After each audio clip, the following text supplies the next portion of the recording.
beautiful people, welcome to the channel. Today we're going to be ranking all the Black Panther Wakanda Forever characters. Just wanted to point out that my mouth is swollen because I had my wisdom tooth taken out this morning and it did affect my speech, but it's not going to take away from this video, so let's just get through this together. Honestly, finding pictures was the hardest part of this video, so some pictures might be janky. Just go with it, people, just go with it.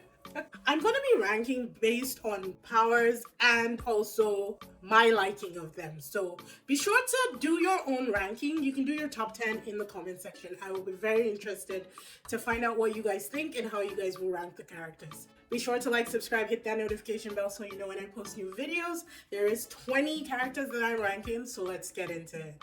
Okay, so starting at number 20, the Elders. I don't really need to explain that. Moving on, number 19 is Namor's mom, and she could have been higher, but we didn't really get to see her do anything. So coming in at number 18, Tusong, aka T'Challa Jr. I feel like being the son of Black Panther, he should have some kind of powers. I don't think that's how it works, but I feel like something needs to be in that blood, right? So in 17, we have Jiro, who is the AI, because I don't trust AIs. He could have been lower, but the fact that he has access to technology and advanced technology means that if he ever turns on us anytime, we're screwed. So yeah. In 16, Dr. Graham, played by Lake Bell, who was, you know, one of the best cameos in the whole thing, but didn't really get to do much.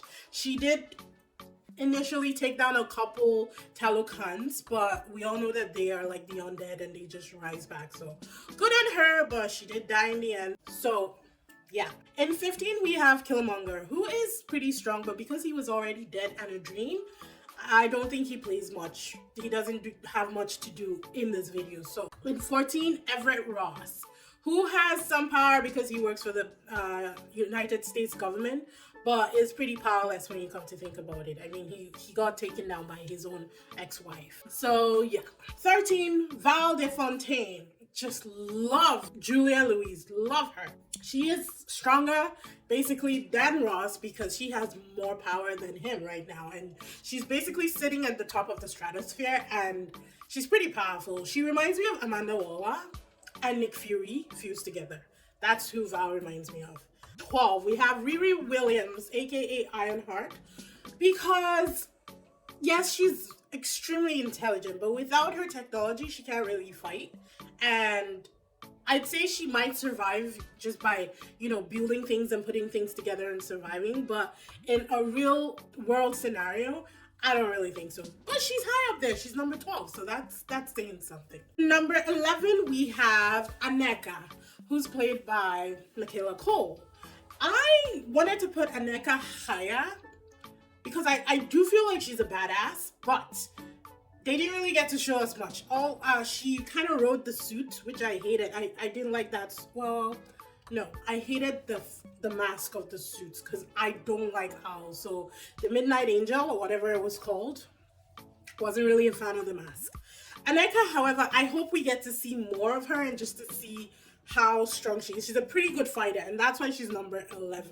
And number 10, we have Ayo, who is the new general. I mean, if she's a general, she's badass. And she's proven that from part 1 to part 2. I think Ayo is a force to be reckoned with. She is wounded right now, but I don't think that's going to keep her down for long. Number 9, and I'm sure some of you will be like, how is this possible?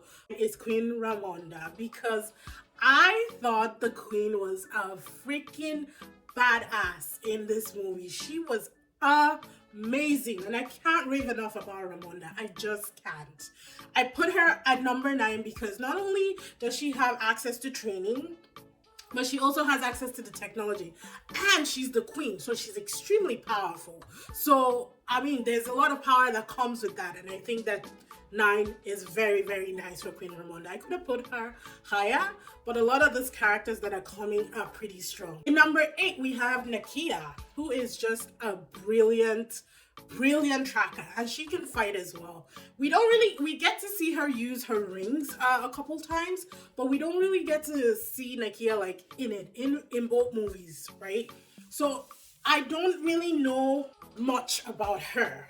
per se, but I know that she's a good tracker, and that's why I put her high up there. Number 7, we have Namor as a kid. And I know it's like, okay, Namor is probably going to be twice on here, but he was a kid character and an adult, so I felt like he deserved it. The kid Namor killed a man, so even at that age, he could fly and he was strong, and I think that number 7 is perfect for him. In number 6, we have Atuma, who is a second general to Namor, and he is a fight, like he loves fighting. I think he likes a challenge. That's why he was teasing Okoye in the beginning. Plus, the Talokans don't die. I'm not exactly sure how you kill them, but they don't die. So that's a huge plus, huge advantage for them. In number 5, we have M'Baku, who didn't really get to show his might that much in the Wakanda Forever movie, but we saw him fight in the first one.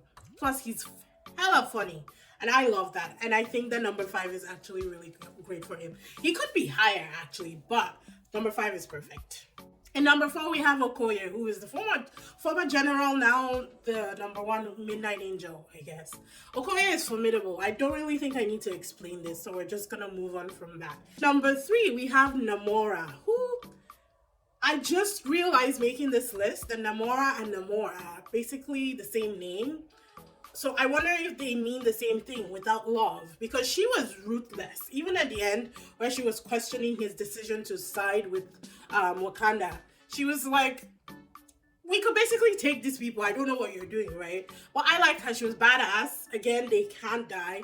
And I don't even think we got to see 10% of her power. I think she's absolutely formidable. So in number 2, we have, of course, did you think it was Shuri? No, it's Namor. We have Namor in number 2 because, and only because, no one can basically beat Black Panther, the Panther now. And Namor, he was strong, yes. He could fly, yes. He had speed, yes. But I guess the end fight was the only time that we actually get to see him do combat. And even though I was impressed, if T'Challa were alive, that would not have been a thing. Like, I think the only reason why the fight went on so long was because Shuri is inexperienced in fighting. Like, I was impressed by Shuri because she's so inexperienced. We never saw her train one day. So whatever she was doing, it might have just been instinct, right? So good for him, but I don't think he can take on the Black Panther and win. And that's why I put Namor in second place. So obviously in number 1, we have Shuri, aka Panther. Shuri herself, I wanted to put Shuri herself twice on the list, but it didn't really make sense because Shuri, before she became the Panther, nothing. Technology was all she had. Then she became the Black Panther and she got the strength, agility, and everything that came with it.